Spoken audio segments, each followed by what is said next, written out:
Yo, what's up guys? It's your boy Pan. It's been a minute. Well, it's actually been more than a minute. It's been 1 year. Damn, that time really flew by. But I'm back and I'm gonna start posting again. And I'm here to give you guys an update on everything. Well, I'll try my best because a lot of things happens in 1 year, especially in my life. But hey, I'm here in the middle of Central Park, a beautiful day, and I got my matcha here. Not being performative, nothing like that. Just, you know, on some chill shit. I'm gonna talk about what happened with Pear, what I'm doing currently, and just some thoughts I have from all the stuff I've learned in the past year. I don't know why I still have my AirPods on. Hold on. All right, so I want to start this off by saying I am no longer relatable.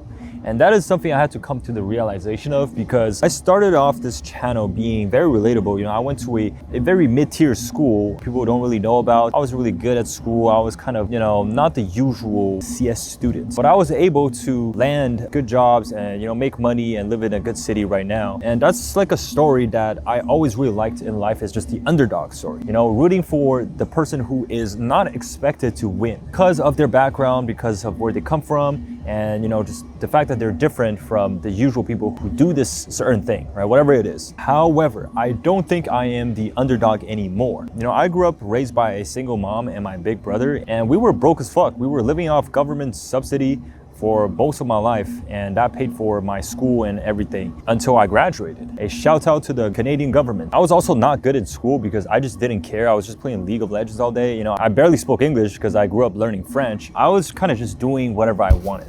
And that's been the story of my life. And it's still me to this day. However, because of everything I've been going through, it has, I guess, set me apart from the norm. I've worked at all these good companies, earned a decent amount of money.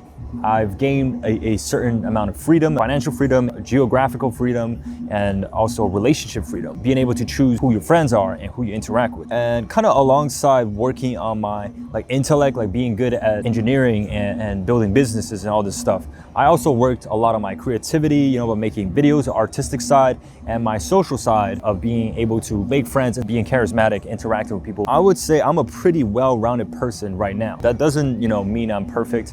I feel like there's still a lot of stuff I want to do and improve upon. I don't know if this matters to you guys. It's just like something that was important to me because at the beginning of this channel, a lot of it was, I felt like very relatable to a lot of my audience, but it's no longer the case. So I want you guys to be aware of that. What you expect me to be is probably not who I am anymore. And this kind of has been a thing for me since forever, basically. When I was younger, I always wanted to become a YouTuber or streamer. Back then in middle school, like people would be like, what the hell what's a YouTuber? You know, that's not like a real job or whatever. And when I went to become an actor in China for a year, people were also like, yo, why would you go to China? Like, what are you doing? And then when I came back and did computer science, people would say the same shit, like, oh, why would you leave, you know, acting and all this potential to do computer science? And then when I started doing YouTube again with coding content, people were also like, what is this? This is cringe. And when I started getting, you know, really good trigger warning jobs and I was earning better money, people who worked at these places were also like, oh, why are you doing social media stuff? Like, just be a software engineer. You know, so it's like throughout my entire life, it's just people trying to kind of like box me in to these certain categories. And it was the same thing when I went to California, and when I left California and my really good job at Tesla to move to New York, people were like, why are you quitting so much money? Why would you quit working at Tesla to go to New York to be a YouTuber? You know, people just can't comprehend it because they have never experienced a different perspective. And it's the same thing when I quit my really good job at Coinbase in New York and moved to SF to build my own company. People were like, why would you do something like that? Like, why would you give up such a good job for a risk of this and that? And, you know, I left here, the business I was working, to do streaming. And this is like an update I haven't told you guys about. I've been live streaming for the past 5 months, and people were like, why would you do that, right? So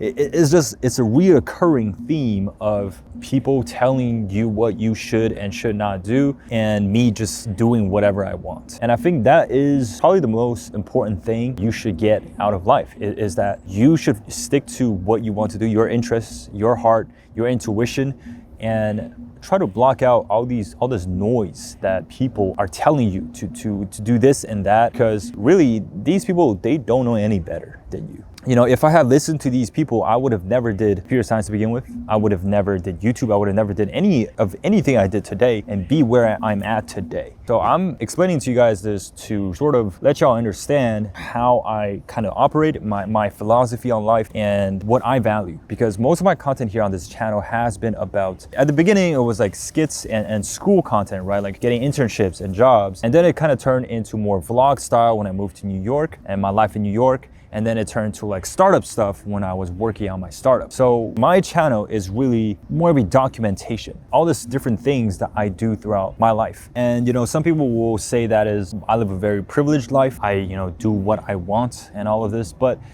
you know, it's like a certain way to see it. For me personally, I think my biggest privilege is being born in the US and not needing visa to live here, and also having a good family situation, even though it was just my mom and my big brother, but it was very healthy. So my family situation growing up and being born in the US is my two biggest privilege. Everything else, I think, also maybe, you know, being 6'5" and handsome.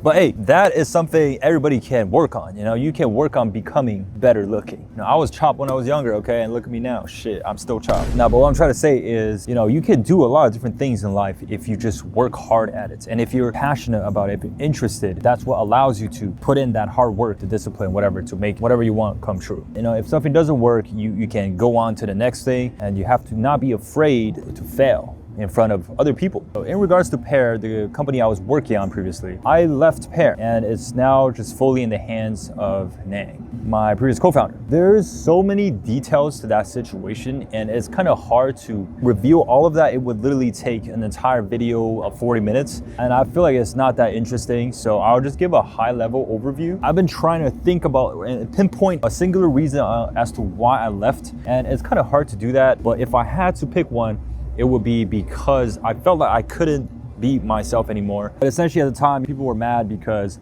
I made a tweet saying I quit my 300K a year job. People who are envious of like their dream job I'm quitting, they're mad. And you know, people who don't like YouTubers, influencers, they're mad. And you know, just people who don't understand how early stage investing works, they were mad too. So you know, there's a lot of people reading headlines without context. And again, that was like really good because our business was going like this. A lot of people saw the headlines and were purchasing the app and stuff. But at some point, our investors told us to issue an apology because, you know, it was kind of affecting their branding. And I did issue an apology at the time, and that kind of just made things die down, and it was pretty much over after that. So you'd think like, okay, so then everything's good, right? But to me, actually, that was the start of everything that went downhill afterwards. And, you know, looking back, I definitely would have done certain things differently, said certain things differently, but definitely, you know, the apology, I don't think I would have done that. And instead, I think the right play is to double down. And I think this is a lesson for everybody is if you really truly believe in something, you should just double down on it and make it into a reality. That is easier than perhaps doing something that seems more reasonable, but you're not that sure of, or if like somebody else told you to do something, you want to either fail or succeed on your own terms. Because after I apologized, I felt like that stifled my character. You know, like I wasn't sure if I could say stuff anymore. I just felt censored. It was also a tricky situation at the time because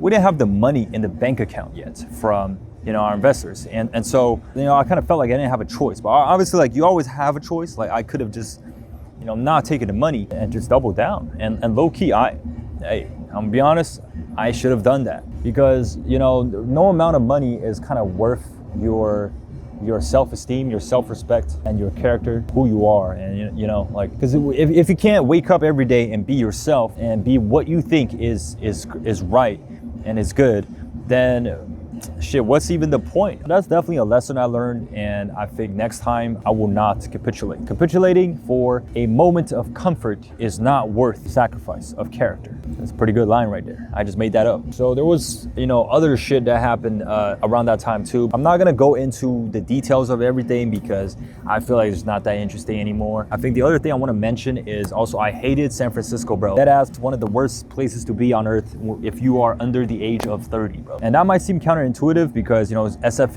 is known as like really good for tech stuff. And I think that may be true if you have no other skill aside from coding. But I think in this day and age, man, like coding, even coding itself, like the knowledge economy is falling off. Attention economy is sort of where you want to be today. You know, it's very easy to code nowadays. Someone who doesn't code can build software nowadays with AI. And, you know, that's a very real thing that's happening right now. And, you know, AI code editors is becoming essentially mainstream. Like, but even nowadays, like I see a lot of people, like these big tech software engineers, they're not using AI in their workflow, and it's actually incredible to me. Most of the best coders I know nowadays, they basically, like all the code they write nowadays is like 90% is written by AI. You just review the code written by AI and you test, right? And you fix the little small things here and there. So if you're a young person nowadays, I just don't recommend going to SF. I think you will be stunting your growth on pretty much every other aspect except like, you know, tech. The thing about that is like you can learn so much about tech and coding just online, you know, in communities online, on Twitter, on YouTube, all these things. So it's not really a reason to be in SF. I think if you don't have the resources to be geographically free nowadays, you should spend time online and find communities online that can level you up, right? I'll be honest, the people I've met in SF were very like not impressive. Yes, there's a lot of smart people, but you know, I'm also a smart person myself, but I have all these other qualities aside from being smart. And you know how like your environment sort of affects who you are as a person and who you become. I definitely did not want to become like those people, like, you know, regardless of how much money a certain person would have. If you don't have enough resources to be geographically free, I recommend just finding your communities online. There's also like an air of desperation in SF. And you know, I went to some of these SF parties when I was there, and trust me when I tell you this, I don't even know how to qualify these parties. It's like Diddy parties, but for autistic people. You know, conversating with some of these people, it just felt like everything they said came from a deep-rooted sense of insecurity, and it was just so cringe, it didn't even feel like conversations. You know, I started fearing that, damn, if I stay here for 2 years, I become like this person, I would rather die. And you know, this insecurity or desperation, it manifests in everything in your life, right? Like you don't want to be someone who appears to be very desperate, right? You can be desperate for money, success, status, women. This type of desperation is like a huge ick you can have as a guy or a girl, and it's very obvious to anybody with just like slightly above average EQ. You know, there's definitely a way to want success, to become better, to improve yourself without this sense of desperation. I would also say these type of people are very dangerous to do business with because they are the first to betray you, since they usually lack character. Because of how desperate they are very willing to betray you to accomplish whatever they want. I think in life you want to approach things from a area of abundance, and that has nothing to do with whether you're broke, whether you are in abundance or not. It's more a matter of character and courage. You can be broke and give homeless people money. You can have not come from much and still be willing to take more risks. You can also be someone who gets a lot of girls, but then still tries to, I don't know, steal your homie's girl. You know, I think especially as a man, generosity and abundance are very attractive traits. You know, you can make a lot of money, but if you're very petty and frugal, it's very unattractive. I actually do very much recommend New York, but it's very expensive to live in, and there is also a lot of distractions. So you just have to be able to focus and find the people that are focusing on the same thing as you. Okay, so before last thing, during the time I was building Para, I was also going through a huge breakup, and that really fucked with me. And you know, that's something I'll get into more in details perhaps in another YouTube video, so hey, subscribe. But you know, if you've been in my streams recently, you probably already know the situation. So at the time, I essentially lost my girl, I lost Pear, I started working with my best friend, co-founder, and I was just really much in a rut. You know, I was not in a good mind space, but I felt like I had to do something, so I got another big tech job, you know, and as my mind state got better, I wanted to dabble into my other interests again, and I started streaming. I feel like when I was young, I always wanted to be a YouTuber and a streamer. I feel like the YouTube thing, I did it, but the streaming thing, I never really gave it a real try. So I've been streaming a lot for the past 5 months, and I've been enjoying it. On my live stream, I don't really do any coding stuff. It's more entertainment. I feel like that is a huge opportunity right now as well, especially with AI is increasing your productivity for, you know, everyone. There's going to be more and more spare time for people, and that time needs to be filled with entertainment. So I definitely think the entertainment industry is going up. And if you're someone who's able to be charismatic, to be funny, to capture the attention attention of people, then you are going to be very valuable in the incoming years. So that's definitely a skill I've been sharpening. I want to, you know, be more charismatic, more funny. That's kind of counterintuitive, actually. If you want to be more charismatic, you should not say you are trying to be more charismatic. So I'm just gonna say this once. Actually cut that shit out. So yeah, I've been enjoying streaming. I have a certain timeline for it. We'll see how it goes. Maybe it's gonna be something else in the next few months. Who knows, bro? Who knows? I think that is just my life at this point. I've come to accept it. I like to dabble in different things. I like to have a lot of variety. I like to be well-rounded as a person, and I like to go hard and try hard in these different things in life. If you look at a lot of the great people in life that have had a lot of success, you can see that they dabble in multiple different things, and a lot of the time, at the same time, they do all of these things. Some of them fail, some of them succeed, and that is the point. It's just doing shit. Whatever works, whatever doesn't, and you know, do it on your own terms. So hey, before the sun fully goes down, I'm about to go chill at Central Park for a little bit. I'm also out of battery, so I'm gonna just call it now for this video. Okay, I hope y'all enjoyed this video. Subscribe. I'm gonna be posting more on this YouTube channel. Let me know what y'all want to see. I can talk about more stuff. Anybody going to TwitchCon, by the way, I'll be there. Say hello if you see me. Yeah, and shit, I might just go home and play League right now. I hope you guys have been doing well. Let me know in the comments what's been up with y'all. I'm sure you guys are you know, rich, high net worth individuals by now, earning a lot of money. Hey, send me some. Give me some subs on Twitch. I'm kidding, bro. But not really. Hey, Perry I, 2025, Frying Pan. 2025. Shout out to Nang, by the way. He's probably the best friend I've ever had. Great guy, and he's pivoting. He's still working on the startup.